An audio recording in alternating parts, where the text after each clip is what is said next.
दोस्तों 1981 में अमेरिका के एक शहर पोर्टलैंड में एक गेम सामने आई। इसका नाम पोलेबियस था। ये एक आर्केड गेम थी। उस दौर में अमेरिका में आर्केड गेम्स का कल्चर फैल रहा था। एक शॉप के अंदर कई ऐसी गेम्स होती थीं और बच्चे अपनी अपनी गेम खेल रहे होते थे। आज भी आपको कई जगह ये आर्केड गेम्स देखने को मिल जाती हैं। बहरहाल 1981 में एक ऐसी ही आर्केड गेम अमेरिका में सामने आई, पोलेबियस। ये गेम पोर्टलैंड शहर में कई जगह इंस्टॉल की गई थी।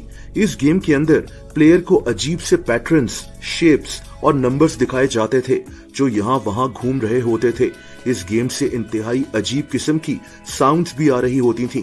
ऐसा लगता था जैसे बच्चों को हिप्नोटाइज किया जा रहा हो या इनके माइंड को कंट्रोल किया जा रहा हो।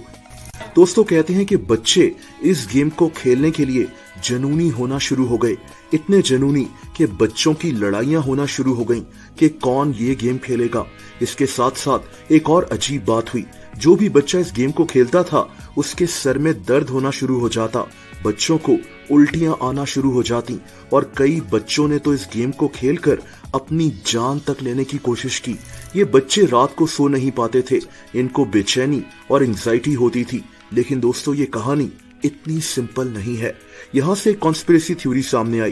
देखिए, लोग ये मानते हैं कि इस गेम को दरअसल अमेरिकन हुकूमत ने बनाया था और इसको इन आर्केड गेम्स में इंस्टॉल कर दिया गया था क्योंकि अमेरिकन हुकूमत इस गेम के जरिए एक एक्सपेरिमेंट कर रही थी। एक्सपेरिमेंट ये था कि क्या एक गेम के जरिए बच्चों का माइंड कंट्रोल किया जा सकता है। दोस्तों ये भी कहा गया कि पोलेबियस नामी इस गेम में एक कैमरा लगा होता था जो बच्चों के बिहेवियर को कैप्चर कर रहा होता था। लोग ये भी कहते हैं कि इन गेम्स के आसपास काला सूट पहने लोग मौजूद होते थे जो अमेरिकन हुकूमत के सीक्रेट एजेंट्स होते थे। ये एजेंट्स बच्चों को नोटिस कर रहे होते थे। अब आप सोचेंगे कि अमेरिकन हुकूमत ऐसा क्यों करेगी। दोस्तों ऐसा असल में हो चुका है। 1953 में अमेरिका की इंटेलिजेंस एजेंसी CIA ने एक प्रोग्राम शुरू किया था। इसका नाम MK अल्ट्रा था।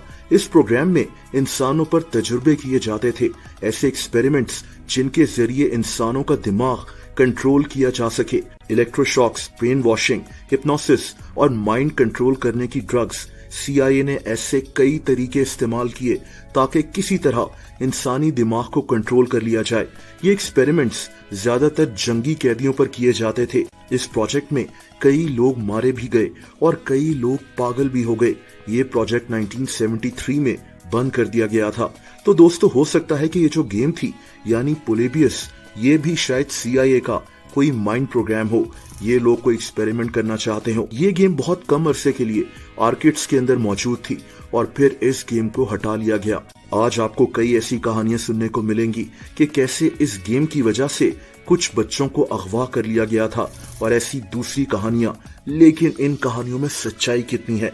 दोस्तों उस दौर में आर्केड गेम्स खेलते हुए बच्चों की लड़ाइयां हो ही जाती थीं। ऐसे केसेस भी सामने आए जिनमें बच्चे ये गेम्स बहुत ज्यादा खेलने की वजह से बीमार पड़ गए या फिर मारे भी गए। रहा सवाल उन हुकूमत के सीक्रेट एजेंट्स का, तो दोस्तों ये भी सच था। असल में उस दौर में इन आर्केड गेम्स में इल्लीगल यानी गैर कानूनी एक्टिविटीज होती थीं, जैसा कि ड्रग्स बेचना वगैरह, और इसीलिए अमेरिकन हुकूमत के सीक्रेट एजेंट्स यहाँ मौजूद होते थे ताकि इन बच्चों पर नजर रखी जा सके। यानी पूरा मुमकिन है कि इन सब कहानियों को मिलाकर पोलेबियस गेम की एक फर्जी कहानी बना ली गई हो। दोस्तों ये जो नाम है पोलेबियस, ये असल में एक ग्रीक फिलोसोफर होता था। ये आदमी हमेशा कहता था कि किसी चीज पर तब तक यकीन ना करो जब तक उसको वेरीफाई ना कर लो। तो हो सकता है कि इसी के नाम पर एक गेम बनाकर ये सिर्फ एक मजाक किया गया हो, जो देखते ही देखते इतना मशहूर हो गया कि BBC ने भी इस गेम पर एक डॉक्यूमेंट्री बनाई हुई है। बहरहाल दोस्तों 2006 में एक वेबसाइट coinop.org पर एक आदमी स्टीवन रोश ने इस गेम के मुतालिक लिखा था कि ये गेम इसी ने बनाई है। इसने दावा किया था कि इस गेम को एक साधारण अमेरिकन कंपनी ने बनवाया था और इसका मकसद ही ये था कि बच्चे इस गेम को खेलकर एडिक्टेड हो जाएं, जुनूनी हो जाएं। लेकिन फिर वही बात, ऐसा दावा कोई भी कर सकता है। क्या ये गेम वाकई में अमेरिकन हुकूमत का एक माइंड कंट्रोल एक्सपेरिमेंट था या फिर ये सिर्फ एक फर्जी कहानी थी? बहरहाल पोलेबियस गेम की ये कहानी है काफी इंटरेस्टिंग।